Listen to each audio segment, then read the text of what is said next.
Praise the Lord. Good morning church. रविवारच्या उपासनेमध्ये आपल्या सगळ्यांचं स्वागत आहे. या आज आपण संदेशाद्वारे देव आपल्याशी काय बोलू इच्छित आहे हे आपण आज पाहूयात. आज योनाच्या पुस्तकातून पहिल्या आणि दुसऱ्या अध्यायातून आपण मनन करणार आहोत. मी आपल्यासाठी ही वचनं आपल्यासमोर वाचतोय. योनाचं पुस्तक पहिला आणि दुसरा अध्याय. दुसऱ्या अध्यायातील काही वचनं मी वाचणार आहे. पहिला अध्याय मी पूर्ण वाचत आहे. या आपण आपले पवित्र शास्त्र उघडूयात आणि वचन पाहूयात. योना परमेश्वरापासून दूर पळतो. पहिला अध्याय. अमित्तयाचा पुत्र योना याला परमेश्वराचे वचन प्राप्त झाले की, उठ, त्या मोठ्या निनवे शहरात जा व त्याच्या विरुद्ध आरोळी कर, कारण त्याची दुष्टता माझ्या पुढे आली आहे. पण परमेश्वराच्या दृष्टीआड व्हावे म्हणून योना तार्शिशास पळून जाण्यास निघाला. तो याफोस गेला. तेथे त्याला तार्शिशास जाणारे जहाज आढळले. त्याने त्याचा उतार दिला व परमेश्वराच्या दृष्टीआड व्हावे म्हणून त्यांच्याबरोबर तार्शिशास निघून जाण्यासाठी तो जहाजात जाऊन बसला. तेव्हा परमेश्वराने समुद्रात प्रचंड वायू सोडला आणि समुद्रात असे मोठे तुफान झाले की जहाज फुटण्याच्या लागास आले. खलाशी घाबरले व आपापल्या दैवतांचा धावा करू लागले. मग त्यांनी जहाज हलके करण्यासाठी त्यातील माल समुद्रात फेकून दिला. योना तर जहाजाच्या तळाशी जाऊन गाढ झोप घेत पडला होता. तेव्हा जहाजाचा तांडेल त्याच्या जवळ येऊन म्हणाला, अरे, झोप घेत काय पडलास? उठ, आपल्या देवाचा धावा कर. न जाणो तो देव आपल्याकडे लक्ष देईल, म्हणजे आपला नाश व्हावयाचा नाही. त्यांनी एकमेकास म्हटले, चला आपण चिठ्ठ्या टाकू, म्हणजे कोणामुळे हे संकट आपणावर ओढवले हे आपणास कळेल. त्यांनी चिठ्ठ्या टाकल्या. तेव्हा योनाच्या नावाची चिठ्ठी निघाली. त्यांनी त्याला विचारले, कोणामुळे हे संकट आमच्यावर आले सांग. तुझा धंदा काय? तू आलास कोठून? तुझा देश कोणता? तू कोणत्या लोकांपैकी आहेस? तो त्यांना म्हणाला, मी इब्री आहे.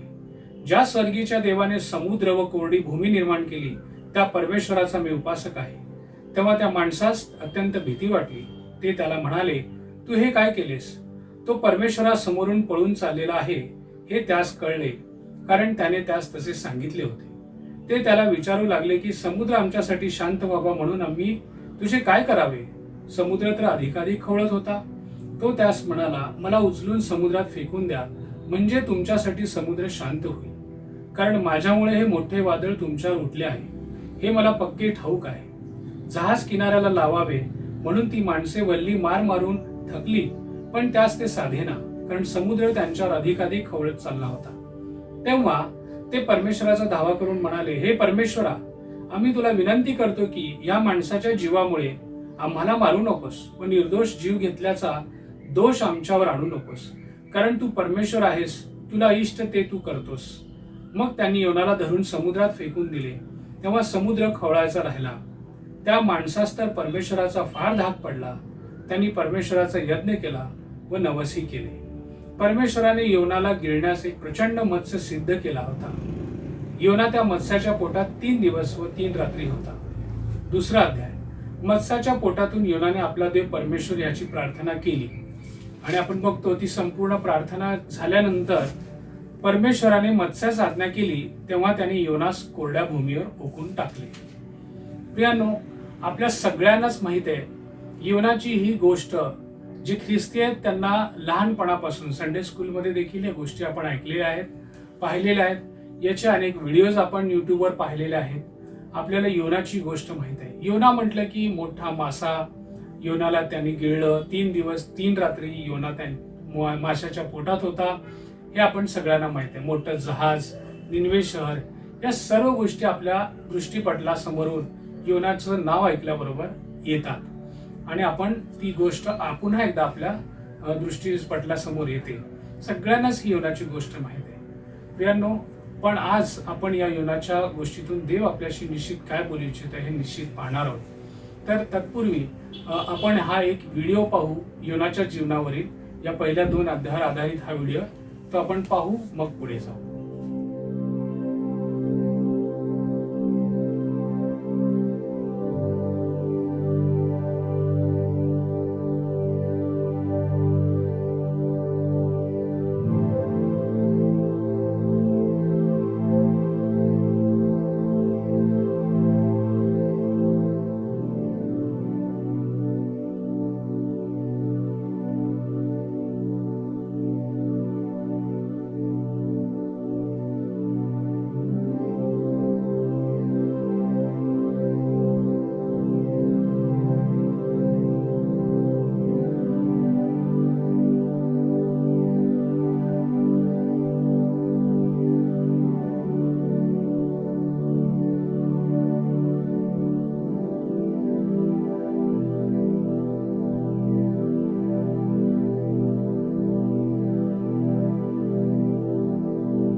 आता आपण हा व्हिडिओ पाहिलेला आहे.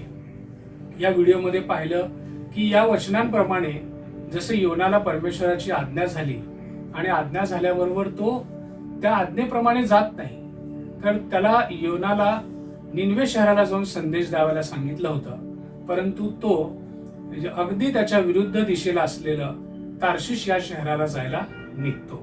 आणि मग पुढे हे सगळी घटना घडते. आपण बघतो की कशा पद्धतीने जहाजामध्ये बसल्यानंतर वादळ वारा देवाने आणला आणि बरोबर जिथं योनाला जायचं नव्हतं पण परमेश्वराला योनाला जिथे न्यायचं होतं म्हणजे ते निनवे शहर, तिथं तो माशाच्या पोटातून त्याला तिथं घेऊन गेला. या आपण प्रार्थना करू. प्रभू येशूच्या नावामध्ये आबा पिता धन्यवाद देतो या सुंदर सकाळी. प्रभू परमेश्वरा, तू आमच्या सर्वांना या वचनाकडून बोध कर, तू आम्हाला मार्गदर्शन कर आणि आमच्या जीवनामध्ये या वचनाकडून प्रभू आम्ही कसं वागलं पाहिजे, यापुढे आमचं जीवन कसं असायला पाहिजे, तू आम्हाला मार्गदर्शन कर. येशूच्या महान नावामध्ये प्रार्थना विनंती करतो म्हणून ऐक बाप्पा, आमेन. प्रियानो, योना म्हणजे एक अशी व्यक्ती, एक वेगळ्या म्हणजे आपण विचित्र स्वभावाचा संदेष्टा असं म्हटलं तरी चालेल. कारण आपल्याला पूर्ण जेव्हा योनाचं पुस्तक वाचतो त्यावेळेस त्याच्या स्वभावाची पूर्ण आपल्याला माहिती मिळते. म्हणून मी म्हणत आहे, एक वेगळ्या आणि विचित्र स्वभावाचा हा एक संदेष्टा आहे. या संदेष्टाची माहिती आपल्याला दुसरे राजेच्या पुस्तकामध्ये देखील पाहायला मिळते. ज्या प्रभू येशू ख्रिस्ताने खुद्द योनाचं आठवण नव्या करारामध्ये मत्तेच्या 12व्या अध्यायामध्ये आणि लूका वर्तमान 11व्या अध्यायामध्ये आपल्याला पाहायला मिळतं की तो सांगतो की योनाप्रमाणे जसं योना 3 दिवस 3 रात्री माशाच्या पोटात राहिला, तसं परमेश्वराचा पुत्र प्रभू येशू ख्रिस्त हा 3 दिवस 3 रात्री या भूमीच्या उदरामध्ये म्हणजे कबरेत तो राहणार, हे या ठिकाणी आपल्याला नव्या करारात देखील पाहायला मिळतं. म्हणजे हा शिक्कामोर्तब होतो की योना हा होऊन गेलेला आहे. हे सत्य आहे योनाची सगळी गोष्ट, कारण खुद्द परमेश्वर याची साक्ष नव्या करारामध्ये देतो. आता आपण बघूयात की जेव्हा हे निनवे, आपण आता जो व्हिडिओ पाहिला की त्या व्हिडिओमध्ये पाहिलं की योना पळून जाताना त्याला किंमत मोजावी लागते, तरी त्या जहाजाचं भाडं तो भरतो आणि मग त्या जहाजात बसतो. या सगळ्या गोष्टीतून आपण पाहूया. प्रियानो, निनवे शहर, ज्या शहराला संदेश द्यावायचा आहे ते शहर म्हणजे काय, आपण एक एक गोष्टी पुढे पाहत जाऊयात. निनवे शहर म्हणजे तत्कालीन ख्रिस्तपूर्व 900 ते 600 या शतकांमधील हे राज्य कारभार, हे कालावधी इथं दाखवलेला आहे. तर या काळामध्ये अश्शूरी लोकांची ही राजधानी होती. अश्शूरी लोक म्हणजे त्या काळामध्ये नुसतं त्यांचं नाव जरी घेतलं तर तत्कालीन काळामध्ये राज्यांच्या त्या इतर राज्यांच्या लोकांमध्ये धडकी भरायची, भीती वाटायची. इतकी क्रूरता आणि इतकी निर्दयपणा त्यांनी दाखवला होता त्यांच्या राज्यकारभारामध्ये. ज्यावेळेस अश्शूरी लोक आक्रमण करायचे प्रियांनो, त्यावेळेस अश्शूरी लोकांचं जुलूम पाहून लोक आधीच, म्हणजे अश्शूरी लोक येत आहेत आक्रमणाला असं म्हटलं तरी त्या राज्यातले ते शहरातले लोक पांढरा झेंडा घेऊन उभे राहायचे समोर वेशीवर आणि ते सरेंडर व्हायचे. का तर ते इतके क्रूर म्हणून ओळखले जायचे. काय होती त्यांची क्रूरता आपण पाहूयात. निनवे शहरची क्रूरता पाहण्यापूर्वी मी आपल्याला सांगतो की निनवे शहर होतं कसं. म्हणजे त्याची क्रूरता पाहण्यापूर्वी निनवे शहर इतकं भव्य दिव्य होतं, कारण तत्कालीन अश्शूरी साम्राज्य हे बहुतांश तिथल्या सगळ्या आजूबाजूच्या प्रदेशावर त्यांचंच राज्य होतं. अगदी मोठं साम्राज्य या अश्शूरी लोकांचं होतं आणि निनवे हे त्याची राजधानी होती. तर निनवे शहर होतं कसं, तर निनवे शहर जवळजवळ सगळ्या बाजूनी तटबंदीनी झाकलेलं, म्हणजे तटबंदीनी संरक्षित असं हे शहर होतं. त्या शहरामध्ये सुमारे 6 लाख लोक राहायचे आणि अगदी त्यावेळेसचं प्रसिद्ध असं हे शहर होतं. अगदी आधुनिक शहर त्या काळातलं म्हटलं तरी चालेल. या शहरामध्ये 200 फूट उंचीचे जवळजवळ 1200 बुरुज होते. त्या बुरुजावरून संपूर्ण आजूबाजूच्या प्रदेशावर लक्ष देता येत होतं आणि त्याचबरोबर या राज्यावर कोणी आक्रमण करायला आलं तर या सगळ्या शत्रूंवर लक्ष ठेवण्यासाठी 1200 बुरुज होते. त्याची भिंत सुमारे 100 फूट उंच अशी भिंत, तटबंदीचं हे भिंत होती आणि त्याची रुंदी पाहायला गेलं तर रुंद इतकी होती की एका वेळी 3 रथ त्यावरून धावू शकतील इतकी रुंद ती भिंत होती. म्हणजे एखाद्या तोफाने सुद्धा ही भिंत पडण्यासारखी नव्हती, इतकी रुंद ती भिंत होती. आणि आतमध्ये शहरामध्ये सगळ्या व्यवस्था होत्या. त्यामध्ये ग्रंथालय होते, आधुनिक प्रकारची शस्त्रागारे होती, अन्नधान्याची भांडारं होतं, पीक पिकवण्यासारखं योग्य असं नदी, त्यातून जी नदीच्या किनारी म्हणजे इफ्रेटिस नदीच्या तीरावर हे शहर वसलेलं होतं. आणि मग त्या नदीचं पाणी आतून म्हणजे खंदक खोदून त्या शहरामध्ये घेऊन घेण्यात आलं होतं. आणि त्यामुळे त्यांना कुठल्याच गोष्टीची कमतरता या शहरामध्ये नव्हती. असं हे भव्य दिव्य सुंदर शहर होतं. परंतु याच्याच विरुद्ध सांगितलं जे आताच मी, की त्यांची क्रूरता इतकी भयंकर होती त्या अश्शूरी लोकांची, की त्यांच्या साम्राज्यात आणि आजूबाजूच्या देशांमध्ये त्यांची त्या भीती लोकांना वाटायची. म्हणून हे लोक काय करायचे, आता आपण काही चित्राद्वारे बघूयात. की आता जे बाजूला चित्र दाखवलंय त्याच्यामध्ये तुम्ही पाहू शकता की कुठल्या पद्धतीने लोक जे बंदिवासात घेऊन यायचे लोकांना, किंवा ज्या राज्यावर आक्रमण केलं जायचं त्या ठिकाणी शत्रू राष्ट्राच्या लोकांचे जे प्रमुख लोक असायचे त्यांना पकडलं जायचं. आणि जे बंड करायचे अशा लोकांनाही पकडून त्यांची पूर्ण कातडी जिवंतपणे, हातपाय बांधून पूर्ण कातडी सोलली जायची जिवंतपणे. काय हाल व्हायचे बघा. या पद्धतीने ती पूर्ण कातडी सोलून झाल्यावर हे त्या शहराच्या मुख्य भिंतींवर लावले जायचे. मोठे एक स्तंभ तयार करण्यात आलं होतं. त्या स्तंभावर त्या ठिकाणी यांची कातडी चिटकवली जायची, जेणेकरून तिथल्या नागरिकांना आणि त्या शहरातील नागरिकांना ही भीती वाटावी की अश्शूरी लोकांच्या विरोधात गेलं तर काय होतं. एवढंच नाही प्रियांनो, तर त्यावेळेस पकडून आलेल्या लोकांना आता एकाच घरातले परिवारातले तिथे जर लोक असायचे, जर एकाच राज्यावर जे आक्रमण व्हायचं तिथून ते स्त्रियांना वेगळ्या ठिकाणी आणि पुरुषांना वेगळ्या ठिकाणी, म्हणजे ते इतके निर्दयी पण होते की फॅमिलीजला ते वेगळे करायचे, वेगवेगळ्या त्यांच्या साम्राज्यातील दुसऱ्या ठिकाणावर ते गुलाम म्हणून घेऊन जायचे, स्त्रियांना वेगळीकडे घेऊन जायचे. घेऊन जात असताना बंड केलेल्या लोकांना ते जबड्यातून जिभेतून एक वेगळ्या प्रकारे, म्हणजे माशाला जशी गळ घालतात तशी ती गळासारखी नांगर टाकल्यासारखी ते टाकून साखळीने ते ओढत न्यायचे. इतके भयंकर तुम्ही या चित्रामध्ये पाहू शकता. अशा पद्धतीने यांना ते गळ घालून लोकांना शिक्षा दिली जायची. आणि हे ते त्यांच्या सरेंडर, आता गळच घातली म्हणजे एखाद्या बैलाला साधं व्यसन ओढल्यानंतर जो त्रास होतो आपल्याला माहित आहे. बैल आपल्या इतका बलशाली बैल आपल्या ताबूत राहतो, तर हे माणसांना जबड्यातून जिभेतून हे गळ घातल्यानंतर ते कशा प्रकारे साखळीने त्यांच्यावर नियंत्रण ठेवायचे हे पहा. असं त्यांना एका ठिकाणावर दुसऱ्या ठिकाणी नेलं जायचं. एवढंच नव्हे, आता या चित्रात तुम्ही पाहिल्यानंतर दिसेल की जिवंतपणे हातपाय बांधून एक सूळ तयार केली जायची. सूळ म्हणजे टोकदार असा भाला किंवा एखादी वस्तू, म्हणजे लाकडी वस्तू असेल किंवा धातूची वस्तू असेल, ती टोकदार असायची. त्याच्यावर हातपाय बांधून पोटाच्या नाभीजवळ त्याच्यात ते घुसवलं जायचं आणि त्याला सोडून दिलं जायचं. वजनामुळं, त्याच ठिकाणी त्या वजनामुळं हळूहळू ते शूळ, ते तीर आतमध्ये घुसत जायचं आणि कधी कधी मेंदूतून बाहेर यायचं, डोक्यातून मानेतून ते शूळ बाहेर यायचं आणि लोकांना दिसण्यासाठी ते बाहेर तसंच ठेवत होते. अशा पद्धतीने इतक्या क्रूरतेने वागणारं हे अश्शूरी राष्ट्र, म्हणजे त्याची राजधानी निनवे होती. आणि अशा क्रूर निर्दयी राष्ट्राला संदेश देवाचा देण्यासाठी योनाला सांगण्यात आला. मला सांगा, योनाच्या ठिकाणी तुम्ही जर असला असता तर काय केलं असतं? अशा क्रूर देशात जिथे एंट्री घेतल्यानंतर आपलं काय होईल याची गॅरंटी नाही, याची शाश्वती नाही की आपण त्या ठिकाणी जाऊन त्यांना त्यांच्या पापांच्या विरुद्ध बोलायचं आहे आणि त्यांना देवाची वाणी पश्चाताप करण्यास सांगायचं आहे. हे धाडस कोणामध्ये होईल का? आणि असं संदेश, अशा क्रूर राष्ट्राविरुद्ध संदेश देण्यासाठी योनाला परमेश्वराचा संदेश प्राप्त झाला. आणि आपण बघतो योना खरंच घाबरला का हो हे संदेश त्याला तिथे सांगायचा म्हणून, हे आपण पुढे बघूयात. पण आता तर ही स्थिती दिसते की अशा क्रूर राष्ट्राविरुद्ध परमेश्वराचा पश्चातापाचा संदेश घेण्याला योनाला संदेश मिळाला परमेश्वराकडून. आणि आपण बघतो की जिथं हे निनवे शहर आहे, भूमध्य समुद्राच्या ठिकाणी, ज्या ठिकाणी हे निनवे शहर वसलं होतं त्याच्या विरुद्ध अगदी, म्हणजे हे जर पूर्वेला वसलेलं होतं तर अगदी पश्चिमेला तार्शिश होतं, त्या ठिकाणी जायला योना गेला. आणि ह्या ठिकाणी जाण्यासाठी यरूशलेमेपासून योपा या ठिकाणी जे तिथं तो गेला हे बंदराचं एक ठिकाण आहे जिथून जहाज पकडता येत होती.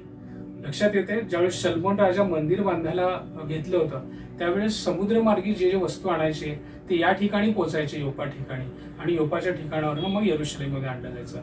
तिथून जवळजवळ 35 मैल अंतर हे लांब आहे. बघा, परमेश्वराविरुद्ध तो बंड करायला तयार झाला. तो संदेश जे पाचारण त्याला झालं होतं परमेश्वरापासून, जाऊन त्याला संदेश द्यायचा होता, त्याविरुद्ध त्यांनी बंड केलं. आणि बघतो आपण तो खालच्या बाजूला योपा, तर तो येरुशलेमवरनं खाली योपाकडे जातो. त्या बंदरावरनं तार्शिशला जाण्यासाठी तो जहाज पकडतो. तार्शिश हे त्या काळचं एक अत्यंत प्रतिभावंत आणि प्रसिद्ध असं औद्योगिक केंद्र असल्यासारखं ते होतं. आणि त्या ठिकाणी सारखे जहाज जायचे. आणि मग त्या जहाजामध्ये तो जायला बसला आणि आपण बघतो की ते त्यांनी किंमत मोजली आहे, त्याचं भाडं त्यांनी भरलेलं आहे, त्याचा उतार म्हटलेला, म्हणजे ते भाडं तो भरतो आणि त्या जहाजात बसतो. आणि आपण सगळी पुढची स्टोरी सगळ्या लहान मुलांपासून सगळ्यांना माहित आहे. जहाजात बसल्यानंतर देवाच्या विरुद्ध बंड केलेल्या या संदेशाला देव वटणीवर आणण्यासाठी कसं समुद्रामध्ये वादळ आणतो आणि त्या वादळामध्ये पुढं सगळं काय घटना घडते आपण पुढे पाहणारच आहोत. पण तू इथे एक गोष्ट आपल्याला आत्मिक दृष्टीने पाहायचं आहे. ज्या वेळेस भले आपल्या मनाच्या विरुद्ध आपल्या शत्रूला संदेश सांगायचा, शत्रूला सुवार्ता सांगण्यासाठी देव सांगत आहे, पश्चाताप करायला देव संदेश देत आहे, अशा वेळी आपण योनासारखं कधीच केलं नाही पाहिजे. कारण आपल्याला जर देवाची वाणी स्पष्ट आहे की आपण जाऊन परमेश्वराचा संदेश त्या शत्रू राष्ट्राला किंवा आपल्या विरुद्ध आपल्या अगदी आपल्या मनाला संतापील नुसतं नाव घेतलं अशा व्यक्तींना, अशा राष्ट्रांना, अशा समूहाला जाऊन जर आपल्याला सुवार्ता सांगायची वेळ आली तर आपण या प्रकारे बंड करू नये. कारण सांगतो, कारण परमेश्वराच्या विरुद्ध आपण बंड करून जर जेव्हा प्रवास करू त्यावेळेस ते पापाकडे वाटचाल जाते. जेव्हा आपण पापाची वाट निवडतो, हे लक्षात ठेवा, पापाची वाट ही मनोहर सुंदर दिसेल. कारण योपाचा अर्थच आहे सुंदर, ब्युटिफुल असं योपाचा अर्थ आहे. ते दिसायला सुंदर दिसेल, दिसायला खूप सुंदर दिसेल, परंतु लक्षात घ्या, पापाची वाट सुंदर जरी असेल तर तुम्हाला त्या ठिकाणी किंमत मोजावी लागते. तुम्हाला त्या प्रवासासाठी किंमत मोजावी लागेल. जी किंमत तुम्ही देऊन ते पाप करायला जाल. प्रत्येकाला पाप सुरुवातीला खूप मोहक वाटतं, मनोहर वाटतं, आनंद वाटतो पापामध्ये सुरुवातीला, पण लक्षात घ्या किंमत ही मोजावीच लागणार आहे.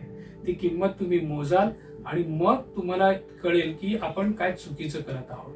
एवढ्यावरच थांबत नाही, तो ते किंमत मोजतो आणि मग आपल्याला दिसतं की त्याचा पुढचा प्रवास होतो. प्रियांनो, कधीही लक्षात ठेवा, ही अशा प्रकारचं परमेश्वर विरुद्ध बंड आपण कधीच करू नये. कारण परमेश्वराचं बंड करल्यानंतर पापामध्ये पडणं आहे आणि पापाची किंमत ही आपल्याला मोजावीच लागते. आणि मग ती काहीही देऊन, मला आपल्याला या ठिकाणी कल्पना पण करता येणार नाही की त्याची आर्थिक स्थिती योनाची काय होती माहीत नाही, परंतु ती किंमत मोजण्यासाठी त्यांनी निश्चित तिथलं काहीतरी त्याचं विकलेलं आहे का कोणाकडून त्यांनी पैसे घेतले माहीत नाही, कारण तो उतार त्याला द्यावा लागला. आणि बघतो आपण त्याचा पुढचा पापातला प्रवास, म्हणजे परमेश्वराविरुद्धचं बंड म्हणजे पापातलाच प्रवास म्हणायचा, तो कसा झाला, खूप भयंकर झाला. बरोबर, खूप भयंकर झाला. वादळ वाऱ्यांना सामना त्याला करावा लागला. बघा, असंच होतं, जर आपण परमेश्वराविरुद्ध बंड केला आणि पापामध्ये जीवन जगायला लागलो तर आपल्याला अधिक त्रास होतो. आणि हे त्रास देव आणतो ते एका चांगल्या दृष्टीने सांगतो की त्याला, आपल्या संदेशाला, आपल्या लेकराला, आपल्या विश्वासणाऱ्या लेकराला वटणीवर आणायचं आहे, पुन्हा चांगल्या वाटेवर, जे परमेश्वराने निवडून दिलेला मार्ग आहे तिकडे आणण्यासाठी अनेक वेळा जीवनात संकट येतात. परंतु बघा, या काळामध्ये संकट आपल्यावर जेव्हा पापात चालतोय तेव्हा येणार, हे निश्चित तुम्ही धरा आपल्या मनामध्ये. आणि मग या संकटातून सुद्धा कोण वाचवणार आहे, देवच मार्ग काढतो. काय झालं मार्ग, तो मासा जो सज्ज केला तो कुणी केला, खास विशेष करून तो मासा सज्ज देवाने याच्यासाठी केला होता. हिब्रू शब्दाचा अर्थ होतो तो मोठा एक प्राणी. मग तो देव मासा होता, कोणी म्हणतात मोठा असं भलमय, खास या योनाला वाहून नेण्यासाठी ते बनवलेलं असं एक क्रिएचर होतं, प्राणी होता, जो समुद्रात त्यांनी ठेवला. आपल्याला माहित नाही, परंतु आपल्याला एक गोष्ट माहिती आहे, परमेश्वर तो निर्माण करणारा, जे शून्यातून निर्माण करणारा असा देव आहे, तो काही निर्माण करू शकतो. आणि बघतो आपण त्या ठिकाणी वादळ वारा सुटतो आणि वादळ वारा सुटल्यानंतर हा मात्र खाली झोपलेला आहे. आणि मग त्या जहाजेवरचे लोक देवाकडे याचना करू लागतात. ते वेगवेगळ्या देवाची आराधना करणारे लोक आहेत, मूर्तीपूजक ते लोक आहेत. ते आराधना त्यांच्या त्यांच्या देवाची करतात, पण वादळ काही शांत होत नाही. आणि मग तेव्हा योनाला ते उठवतात आणि मग त्यांना त्याची चिठ्ठी म्हणजे काढली जाते तिथे, आणि मग ती चिठ्ठी योनाची निघते. बघा, चिठ्ठीमध्ये सुद्धा योनाची चिठ्ठी निघणं हे सगळं दैवी संकेत आहेत. आणि मग त्याला विचारण्यात येते, तुम्हाला सगळे बाकीचे प्रश्न माहित आहेत की तू कोण आहेस, तुझा धंदा काय, हे सगळ्या गोष्टी जेव्हा ते पाहायला मिळतात. आणि मग तो सांगतो की हे माझ्यामुळं हे संकट तुमच्यावर आलेलं आहे. आणि मग पहा, तो म्हणतो की मला तुम्ही फेकून द्या. पण त्या अगोदर या लोकांनी काय केलेलं आहे, या लोकांनी जहाजातील मौल्यवान वस्तू, त्यांचे सगळे बिलॉंगिंग म्हणजे त्यांच्या सगळ्या मालकीच्या वस्तू ते टाकलेले आहेत. संपत्ती असेल त्यांनी आणून दुसऱ्या शहरामध्ये जाऊन व्यवसायासाठी ते जे काही त्यांनी वर जहाजावर चढवलं होतं, अशा सगळ्या मौल्यवान वस्तू ते टाकतायत. बघा, म्हणजे काय, जेव्हा आपण एकदा पापात पडतो, हे परमेश्वराचं बंड म्हणजे पाप आहे. मी वारंवार सांगत आहे, परमेश्वराविरुद्ध जाणं म्हणजे पाप आहे. आणि या बंडात हे बंड करणं, हे पापात पडणं, यामुळे फक्त त्याच्यावर संकट आलं का? नाही, त्याच्या सोबतच्या सगळ्यांवर संकट आलं. म्हणजे काय, जेव्हा आपण पाप करतो त्यावेळेस आपल्या पापांमुळं आपल्या फॅमिलीला सोसावं लागतं, आपल्या मंडळीला सोसावं लागतं, आपल्या मित्रमंडळींना म्हणजे जे मित्र मैत्रिणी आहेत, आजूबाजूचे लोक आहेत, त्यांना सोसावं लागतं. म्हणजे पाप आपण करतो, पण त्याचे परिणाम किती लोकांना भोगावे लागतात हे बघा. त्यांना काय किंमत मोजावी लागते हे तुम्ही पहा. या गोष्टीतून देव दाखवून देत आहे की योनाने पाप केलं, पण योनामुळं त्या जहाजावरील प्रत्येकाला त्याची किंमत मोजावी लागलेली आहे.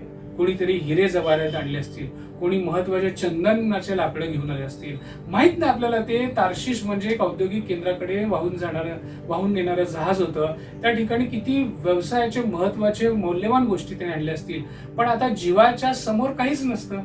वादळ इतका भयंकर होता की जहाज कधी पलटी होईल आणि आपण कधी मरून जाऊ याचा बेत नव्हता. म्हणून त्या लोकांनी जहाजाचं वजन कमी करू तर जहाज स्थिर होईल म्हणून ते सगळं टाकलं. बघा, कोणाचं तर आयुष्याची पुंजी असेल त्याची किंमत द्यावी लागली. पाप योनाचं आणि किंमत मात्र सगळ्यांना द्यावं लागली. असंच आपल्या जीवनामध्ये असतं प्रियांनो. पाप एकटा करतो, परंतु त्याची किंमत परिवाराला आणि इतरांना द्यावं लागते. म्हणून आज सावधान व्हा. योनाच्या जीवनाकरून देव आपल्याशी बोलत आहे की आपण पाप करू नये, जे पाचारण केलंय त्याच्या विरोधात जाऊ नये, परमेश्वराच्या मार्गावर चाललं पाहिजे. जर आपण पापात जाऊ तर दिसायला ते मोहक असणार, पण किंमत ही मोजावीच लागेल. किंमत मोजून एवढंच थांबणार नाही, पण आपल्या पापामुळं इतर सर्वांना त्याचा त्रास होणार आहे हे लक्षात घ्या. आणि मग आपण बघतो की चिठ्ठी निघाल्यानंतर ते परमेश्वराचा भय त्यांना असतो, त्यांच्या मनामध्ये निर्माण होतो. कारण याच्यामुळं जर वादळ निर्माण करणारा हा देव आहे, तर याला समुद्रात फेकल्यामुळं आपलं काय होईल, म्हणून ते परमेश्वराकडे विनवणी करतात की याच्या रक्ताचा दोष आमच्यावर लावू नकोस. आणि असं म्हणून ज्यावेळेस त्याला समुद्रात टाकतात, आपण बघतो क्षणार्धात सगळं वादळ शांत होतं. आणि मग आपण बघतो की त्यांचं तारण होतं. ते देवाच्या कृपेने या सगळ्याही परिस्थितीमध्ये ते परमेश्वराचा यज्ञ करतात. त्यांना देव कळतो, जिवंत देव हा आकाश, पृथ्वी, समुद्र आणि कोरड्या भूमीचा निर्माण करता देव हा योनाचा देव आहे. आणि मग त्यांना ते कळतं आणि ते गुडघे टेकतात. आणि आपण बघतो ते संजीवन त्या जहाजातील लोकांवर आलेलं आपण पाहतो. तिथं त्यांचं तारण होतं. परमेश्वराच्या ही कृपा आहे की याही परिस्थितीमध्ये त्या लोकांचं तारण झालेलं आपण बघतो. आणि मग पुढे काय घटना घडते की इतका मोठा मत्स्य त्या ठिकाणी तयारच आहे. ज्यावेळेस त्याला घेतलं जातं, मत्स्य त्याला गिळतो आणि मग प्रवास सुरू होतो. कुठे? योपाकडून तार्शिशाकडे होतो का? नाही, योपाकडून आता जिथं परमेश्वराला घेऊन जायचंय निनवेकडे हा प्रवास सुरू होतो.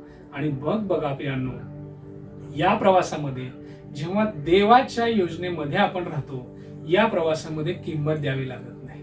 सगळा फ्री मध्ये प्रवास होतो. एकदम व्यवस्थितरित्या ज्या ठिकाणी घेऊन जायचं आहे परमेश्वर त्या ठिकाणी घेऊन जातो. त्यावेळेस तुम्हाला किंमत मोजायची गरज लागत नाही. त्याची सगळी तजवीज आणि ती सगळी जबाबदारी देव खुद्द घेतो. म्हणून लक्षात घ्या प्रियांनो, परमेश्वराच्या मार्गात आपण चाललो, त्याच्या पाचारणामध्ये योग्यरित्या चालू लागलो, बंड न करता आपण सरेंडर झालो, तर त्यावेळेस मात्र आपला प्रवास सुखाचा होतो आणि आपण व्यवस्थितरित्या तिथं पोहोचतो, त्याची किंमत मात्र आपल्याला मोजावी लागत नाही. आणि आपण बघतो या ठिकाणी तो मासा त्याला घेऊन जात असताना 3 दिवस 3 रात्र तो पोटात राहतो. प्रियांनो, अनेकांना वाटतं की ही स्टोरी अशी कशी काय, 3 दिवस 3 रात्री कोणी माशाच्या पोटात राहू शकतं का? अहो, जेम्स बाटली नावाचा एक माणूस आहे जो असाच मासेमारी या व्यवसायामध्ये, ही सत्य घटना आहे आणि अशा अनेक घटना आहेत जे सिद्ध होतं की एवढ्या मोठ्या माशाच्या पोटात माणसं जिवंत राहिलेली आहेत. तर जेम्स बाटली नावाचा जो व्यक्ती आहे तो मासेमारीसाठी त्यांच्या सवंगड्यांबरोबर, ज्या टीम बरोबर तो गेला असताना त्यावेळेस तेव्हा एक वेल माशाला पकडायच्या वेळेस मोठा धक्का वेलचा बसतो आणि मग ते जहाज थोडंसं हेलकावे खातात, त्यातून हा पडला होता जेम्स बाटली. आणि आपण बघतो की त्यावेळेस त्या स्टोरीमध्ये असं झालं की एक व्यक्ती बुडाला आणि हा व्यक्ती, तो बुडालेला व्यक्ती सापडला, पण या जेम्स बाटलीचं देहच सापडला नाही. मग त्यांना वाटलं हा मिस झाला, याचं काय झालं कळालं नाही. आणि आपण ते पुन्हा त्या माशाला पकडण्यात येतं, जाळ्यामध्ये तो सापडतो. आणि त्याच टीमनी ज्यावेळेस तो एवढा मोठा मासा, ज्यावेळेस त्याची प्रोसेस होते कापण्याची, त्याला अनेक दिवस लागतात. तर त्यावेळेस सुरुवातीला ते कट करतात आणि मग त्या दिवशी ते कट केलेला अर्धा भाग तसाच ठेवून दुसऱ्या दिवशी पुन्हा सकाळी येतात. तर त्यांना त्याच्या पोटाच्या भागामध्ये एक काहीतरी जिवंत असल्याचे लक्षणं दिसतात. काहीतरी गोष्ट आहे या पोटामध्ये जी जिवंत आहे. ते मग जिवंत आहे म्हटल्यानंतर ते बारकाईने हळूवारपणे ते फाडतात पोट आणि त्यावेळेस त्यांना दिसतं की तिथं आपला हरवलेला जो क्रू मेंबर होता, म्हणजे जहाजावरील माणूस, तो जेम्स बाटली इथं आहे. पण एवढंच की त्याच्या पोटातील ते ऍसिड्स, म्हणजे जे काही आम्ल पदार्थ आहेत, त्याच्यामुळे त्याच्या शरीर सगळं पांढरं शुभ्र झालेलं असतं. त्याच्या भुवया, त्याच्या डोक्यावरची सगळी केस, मिशी दाढीवरची सगळी केस निघून गेलेली आहेत, परंतु तो जिवंत आहे हे म्हणजे त्यांना कळतं. मग ते पुढील इलाज त्याच्यावर म्हणजे केलं जातं, तो जिवंत होतो आणि अनेकांना त्यांनी ही साक्ष दिलेली आहे. म्हणजे सायन्स मध्ये देखील हे प्रूव्ह झालं की अशा पद्धतीने मोठ्या माशाच्या पोटामध्ये त्याला तिथं ऑक्सिजनचा पुरवठा झाला, फक्त अन्न पाण्याचा पुरवठा होऊ शकला नाही आणि ते क्षारामुळे त्याच्या शरीरावर थोडे परिणाम झाले. परंतु जसं जेम्स बाटलीच्या जीवनामध्ये शक्य झालं, तो जिवंत आहे, त्यांनी ही साक्ष दिली. तसं तर ही ख्रिस्तपूर्व 900 ते 600 वर्षापूर्वी हे घडलं होतं योनाच्या जीवनामध्ये. योना 3 दिवस 3 रात्री राहिला आणि ज्यावेळेस मी दुसऱ्या वचनामध्ये ती त्याची प्रार्थना वाचली नाही, तुम्ही निश्चित घरी नंतर वाचा ती त्यांनी प्रार्थना केली आणि ती पश्चातापाची प्रार्थना झाल्यानंतर निश्चित आपला देव दयाळू आहे. तो दुसऱ्या संधी देणारा असा देव आहे. भले तरी पहिल्यांदा त्याची आज्ञा धुडकावली होती, आज्ञा विरुद्ध तो वागला, परंतु ज्यावेळेस त्यांनी पश्चाताप केला, देवाने पुन्हा त्या माशाला आज्ञा केली आणि आपण बघतो त्या माशाने त्याला बरोबर निनवेच्या ठिकाणी, त्या समुद्राच्या पृष्ठभाग म्हणजे समुद्र किनारी त्याला ओकून बाहेर फेकतो.